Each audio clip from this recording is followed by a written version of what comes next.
अधर्मी आदमी अंत में भगवान का स्मरण नहीं करता। अधर्मी आदमी जो पापाचरण जीवन भर किए, अंतिम समय वही नाचता है उसके। और जो भजनानंदी अंतिम समय मूर्छित हो गया, बेहोश हो गया, अचानक दुर्घटना हो गई, शरीर छूट गया, तो उसकी परम गति होगी। क्योंकि अंतिम समय आप उसी घड़ी को मानते हैं जिसमें प्राण छूटते हैं, लेकिन अंतिम निर्णय माना जाता है कि जैसे हम राधा राधा बोल रहे हैं, अब इसके बाद हम राधा नहीं बोल पाए और बेहोश हो गए और कल मरे, तो हमारा अंतिम समय ये है। जो अभी राधा बोला होश में, ये अंतिम, ये 3 दिन बाद मरा, 5 दिन बाद मरा, तो अंतिम उसका अंतिम जो स्मरण चेतना में था वो ये राधा था। ऐसा नहीं हो सकता कि भजन करने वाले का अंतिम समय भगवान का विस्मरण हो जाए। हाँ, यदि उसने चूक की है तो चूक हो जाएगी।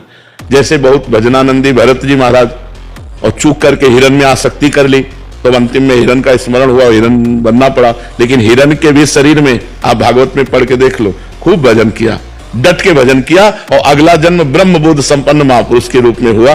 तो भजन की कभी हानि तो होनी नहीं। अधर्मी व्यक्ति कह ही नहीं सकता। जैसे आप अजामिल का उदाहरण दें, तो अजामिल पहले धर्मात्मा पुरुष था, भागवत उठा के देखो, संयमी, जितेंद्रीय, ब्रह्मचारी। अब एक वैश्यागमन करते हुए दृश्य देख लिया, कामाशक्त हो गया, अब भ्रष्ट हो गया। तो संतों का समुदाय एक दिन उसके दरवाजे, पूरी कथा है, तो जब देखा अजामिल ने तो रो पड़ा। तो उन्होंने कहा मेरा उद्धार कैसे होगा? अजामिल ने तो कहा तुम्हारे जो पुत्र हो उसका नाम नारायण रख देना। समझो संत का संकल्प क्या लग रहा है, मेरा उद्धार कैसे होगा? तो बोले अब जो तुम्हारा पुत्र हो उसका नाम नारायण रख देना, तुम्हारा कल्याण हो जाएगा।